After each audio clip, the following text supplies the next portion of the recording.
Mga kapuso, ingat sa mga tumatawag na tauhan umano ng bangko na nag-aalok na gawing cash ang inyong credit card points. Modus yan para nakawan kayo online at siyam ang naaresto dahil dyan sa Pasay. Tunghayan sa aking eksklusibong magtutok. Sa raid na ito ng PNP Anti-Cybercrime Group sa isang bahay sa Pasay, nasamsam ng pulisya ang iba't ibang klase ng mga ebidensyang kanilang naging lead para matumbok ang siyam na personalidad na umano'y sangkot sa voice phishing, isang modus para makapagnakaw ng pera online.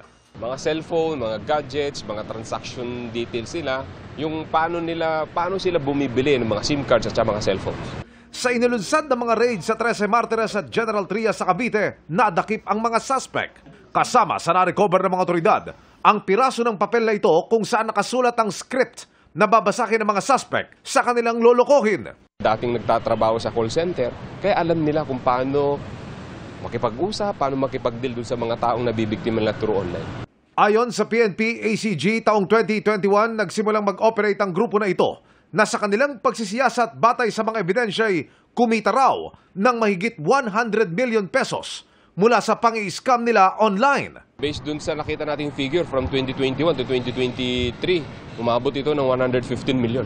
Tumaas ang krimen nito nung after ng pandemic. Maliit yung figure ng complaints, pero ang nawawala sa mga biktima ay milyon na pera. Nababahala ang pulisya sa patuloy nilang pagtaas ng bilang ng mga nabibiktima ng grupong kagaya nito na nagpapanggap ng mga taga-bangko ang kanilang punteriya, mga credit card holder. Meron po kayong credit card ganito, mag-expire na po yan at nakita po namin na meron kang points na pwede natin i-convert sa cash. Kukunin yung pangalan mo, bubulahin ka, pero ang punot dulo nito yung one-time pin. Kinasuhan na ng paglabag sa Access Devices Regulation Act ang siyam na suspect na tumangging magbigay ng panig at nakakulong sa Camp Crame. Nakipag-ugnay na rin ang PNP sa pamunuan ng mga bangko para habulin ang mga nagpasa ng mga impormasyon ng mga depositor ng iba't ibang mga bangko. Napakalaking problema ng dulot nito. Biruin mo, meron kang almost 200,000 of information. Ang tanong nga natin sa bangko, saan ito nagsimula, paano ito nakuha? Para sa GMA Integrated News, Emil Sumangil, nakatutok, 24 oras. Hanggang sa kanilang pagbangon, nakaalala yung GMA Kapuso Foundation sa mga sinalanta ng bagyo at habagat.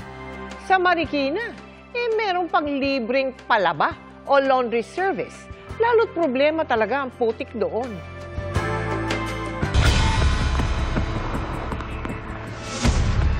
Isang linggo matapos ang pananalasa ng bagyong Karina at habagat sa Marikina. Abala pa rin ngayon sa paglilinis at pagtanggal ng putik ang mga apektadong residente, gaya ni Jerna. Pilit isinasalba ang mga nalubog na gamit at damit na pwede pang mapakinabangan. Umabot daw kasi ng lampas tao ang baha sa kanilang bahay. Yung naisalba namin, yung mga suot lang namin na damit. Mahirap pong magsimula. Sinesegregate namin yung mga yung pwede pa namin magamit, tapos yung iba tinatapon na namin kasi nga hindi na kayang labhan, hindi na kayang linisin. Natigil din sa paghahanap buhay ang kanyang asawa. Nalubog din kasi sa baha ang tricycle na ginagamit ito sa pamamasada. Sa pagpapatuloy ng ating Operation Bayanihan ng GMA Kapuso Foundation, nagtungo tayo sa Barangay Tumana kasama ang Sparkle Star na si Bianca Umali upang maghatid ng tulong. Sa akin personally, palagay ko purpose ko sa buhay ay yung hindi lang makapagpasaya, pero yung makatulong din sa mga tao. Ang GMA Kapuso Foundation is a perfect vehicle for me to be able to fulfill that purpose of mine. 4,000 katao ang nabigyan natin ng food packs, vitamins para sa mga bata at sabon mula sa Bioderm Germicidal Soap. Sinamahan din natin yan ng lugaw at tubig at para mas mapabilis ang kanilang paglilinis, may handog din tayong libreng laundry services. Nagdala tayo dito ng mga automatic washing machines, dryers, galing sa ating sponsors, libreng sabong panlaba kasi talaga naman ang putik ko talaga, medyo nakikita nyo talaga sobrang grabe yung nangyari dito. Salamat Kapuso! Sa mga nais pang tumulong, maaari po kayong magdeposito sa aming mga bank account o magpadala sa Cebuana Luwalier. Pwede ring online via GCash, Shopee, Lazada at Metrobank Credit Card. Pasukan na pero sa Caloocan, literal pong hindi pinapapasok ang mga guro sa isang paaralan maliban kung may sundo na mga taga-barangay. Pati mga estudyante ng 2 paaralan sa lugar pinangangambahang maapektuhan kung hindi taga roon. Nakatutok si Mariz Umali. Mahigit 1 oras daw natigil sa labas ng Pangarap Village kahapon ang mga gurong ito ng Pangarap High School. Hindi raw sila pinapasok sa lugar dahil hindi sila residente ng village kahit pa nasa loob ang kanilang pinagtatrabahuhang eskwelahan. Bahagi ito ng bagong patakaran ng village na ang mga mag-aaral na nakatira sa labas ng compound ay pinapayuhang lumipat na sa ibang eskwelahan. Pag hindi residente ng compound ang guro, papapasukin lamang sila kapag sinundo ng isang barangay official. Dito po sa loob ng Pangarap Village, matatagpuan ang Pangarap High School at Pangarap Elementary School na may aabot sa 3,000 estudyante. Pero sa pinakabagong polisiya ang ipinalabas ng Pangarap Village, aabot sa humigit kumulang 100 mag-aaral daw ang mawawalan ngayon na mapapasukan. Yun nga, yung mga bata, nai-stop din yung education nila. Yun lang ba talaga din inaan namin. Pero ayon sa pamunuan ng Pangarap Elementary School, meron po silang mapapasukan. Yung iba po sa Bulacan po napunta, yung mga nasa Caloocan area po, dito po sa mga palapit na eskwelahan po sila mapupunta. Besides po, talagang hindi po ganun kalaki ang paaralan para mag-accommodate ng malaking enrollment. Kawawa din po kasi ang mga bata. Kapag in-accommodate namin, wala po kaming Meralco at may nilad sa loob. Umaasa lang po kami sa solar. matagal nang may land dispute sa lugar sa pagitan ng mga residente at isang land developer na nagsabi noong meron na silang nakuhang ruling ng Supreme Court. Sinubukan naming hinga ng pahayag ang pamunuan ng Pangarap Village pero hindi kami pinapasok. Sa social media post ng DepEd Caloocan, sinabi nitong patuloy na maglilingkod at magbibigay ng kalidad na edukasyon ng Pangarap Elementary School at Pangarap High School para sa mga estudyante nilang nakatira sa loob ng compound. Tanging mensaheng ipinarating nito ay naisumiti na raw ang lahat ng kinakailangang dokumento at reports sa dalawang eskwelahan. Inaalam na rin daw ni Education Secretary Sonny Angara ang buong sitwasyon para matulungan ang mga estudyanteng mawawalan ng paaralan. Para sa GMA Integrated News, Mariz Umali, nakatutok, 24 oras. Sa mga kapuso nating may pasok sa eskwelahan o trabaho bukas, huwag pa rin kalimutang magdala ng payong dahil kahit wala ng low pressure area, may tsansa pa rin ng ulan.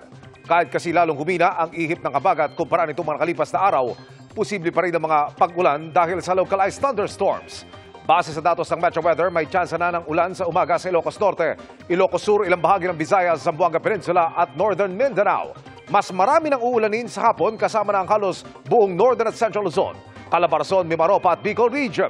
Malawakan at matitinding ulan din ang dapat paghandaan sa malaking bahagi ng Visayas at Mindanao. Posibleng magpabaha ang malalakas na buhos ng ulan, kaya doble ingat po sa mga residente. May chance rin ng ulan sa Metro Manila bukas, lalo na bandang hapon at gabi. Samantala, sa inilabas na datos ng Pag-asa, malaking bahagi ng bansa ang nakaranas ng above normal o mas mahigit pa sa karaniwang pag-ulan mula July 1 hanggang kahapon July 30. Gaya sa Ilocos Provinces, Cordillera Administrative Region, Cagayan Valley, Aurora, Quezon, Calabarzon, malaking bahagi ng Mindoro Provinces, Northern Palawan, Masbate, ilang bahagi ng Visayas at Mindanao, kasama ang northern portions at Davao Region. Yan ay dahil na rin sa mga pag-ulang ibinugos ng habagat na pinalakas ng nagdaang Bagyong Karina. Turning 49 a few days, si primetime queen Marian Rivera na beyond grateful sa lahat ng blessings mula sa kanyang personal life hanggang sa career. Ano kaya ang kanyang birthday plans? Makichika kay Lars Santiago. Hindi pa rin ako mawawala ng pag-asa. Kaya nga ako teacher. Goosebumps ang hatid ng bagong pasilip sa Cinemalaya entry ng GMA Pictures at GMA Entertainment Group na Balota na pinagbibidahan ni Marian Rivera. May sneak peek din ang kapuso primetime queen sa walang kaarte-arte niyang pag-upo sa talahiban. Hanggang sa pagsampa sa truck. Kabilang ang mga ito sa mga dahilan kung bakit siya nagkagalos o sugat. Kung saan. Ay, grabe. Ay, oo. Di bali gagaling din. Kahit nasabihin nating i-ocular nila, linisin nila, ayusin nila, pero pag nag-eksena ka na, yung adrenaline mo sa pag-arte mo, parang di mo naiisipin kung, ay, masusugatan ako. Pag ganun yung inisip mo, parang hindi maganda yung kalalabasan. Siya pa nga raw mismo ang tumatanggi na magpadobol. Sabi ko, Direk, ayoko. Gusto ko, kaya ko naman. Grabe naman kayo sa akin. Oo, sabi ko nga, na-miss ko yung mga fight scene ko. Inspired si Marian, lalo't labas sa kanyang comfort zone ang kanyang pagganap bilang Teacher Emmy. No filter talaga lahat eh. Pag sinabi ko no filter, itsura, lines at mga ginagawa, lahat talaga raw. Laro rin para sa netizens ang post na ito ni Marian kasama ng co-stars at content creators na sina Sasa Girl at Esneer. Ang pagpapalabas ng balota sa Cinemalaya, sakto rin sa nalalapit na 40th birthday ni Marian. May plano na kaya siya? Thanksgiving, everything, sabay-sabay na total. August 11 yung birthday ko, 12. So isahan na lang sigurong pasasalamat. Thank you Lord sa lahat ng blessings talaga. Sobrang grateful talaga ako sa kung ano man nangyayari sa buhay ko at 40 ha. Wala namang masama sa pagiging 40. Tapos may 2 anak pa ako. War Santiago, updated sa showbiz happening. Grateful for many things si Barbie Forteza na nagse-celebrate ng kanyang 27th birthday. At may pa-birthday photoshoot pa siya na inspired ng kanyang character sa Pulang Araw. Makichika kay Aubrey Carampel. Nagpapiging si birthday girl Kapuso primetime princess Barbie Forteza sa set ng biggest family drama of 2024 na Pulang Araw. Bukod sa kanyang birthday celebration, Thanksgiving treat na rin daw ito ni Barbie para sa kanyang co-stars, staff at production team ng pinakabagong GMA Prime series. Talagang nakakawala po ng pagod at hirap at talagang buong team po talaga ng Pulang Araw. Lahat po ito ay talagang team effort at paghihirap po talaga ng bawat isa sa amin. Kaya maraming salamat po. Bukod sa world-class na produksyon, umani rin ng mga papuri ang pagganap ng young versions ng mga bidang karakter. Maging si Barbie, very proud sa gumanap na young Adelina na si Cassie Lavarias. Sabi ko, babalik ka. Sobrang bilib na bilib ako sa ating mga bata, lalong-lalo na sa batang Adelina, si Cassie. Bilib na bilib ako dyan sa batang yan. Nakikita ko sa kanya na gustong-gusto niya talaga yung ginagawa niya. Kaya talagang pinaghuhusayan niya ng mabuti. At napakabait na bata. Sila ng mga magulang niya. Napakabait at nakikita ko na malayong-malayo pa ang mararating ng batang iyon. I-release rin ni Barbie today ang kanyang 27th birthday photoshoot na inspired ng kanyang karakter sa Pulang Araw na si Adelina, na isang vaudeville performer. Stunning ang sparkle star in a gold bejeweled sexy top and jeans with matching crown. Ang litrato namang ito inspired naman ni cabaret star Liza Minnelli, na ideya naman daw ng kanyang mommy Ami. Kasi nga 27 na, di ba? We're not getting any younger. Gusto lang namin ipakita yung sophistication ng vaudeville. Gusto namin ipakita ang parang ang womanhood. We want to highlight that in the presence of vaudeville. Wala naman kaming intention na talagang papunta na tayo ng sexy. Pero may wish pa ba si Barbie? Kalabisan na kung hihiling pa ako. Dahil binigay na sa akin lahat ng mabubuting bagay. Mabuting kalusugan sa akin at sa pamilya ko. Successful operation ng tatay ko. And everything went smoothly. Nung nagdaang bagyo, ako'y lubos na nagpapasalamat na kami ng pamilya ko ay nanatiling ligtas. At patuloy ang aking trabaho at patuloy ang napakaraming opportunities for me. Maraming proyekto, kaya sabi ko, walang hanggang pasasalamat na lamang. Aubrey Carampel, updated showbiz happenings. And that's my chika this Wednesday night. Ako po si Iya Arellano. Miss Mel, Connie Emil. Salamat! Salamat sa iyo, Iya. Salamat, Iya. At yan ang mga balita ngayong Miyerkules. Ako po si Mel Tiangco. Ako naman po si Connie Sison para sa mas malaking misyon. Para sa mas malawak na paglilingkod sa bayan, ako po si Emil Sumangil. Mula sa GMA Integrated News, ang News Authority ng Pilipino. Nakatuto kami 24 oras.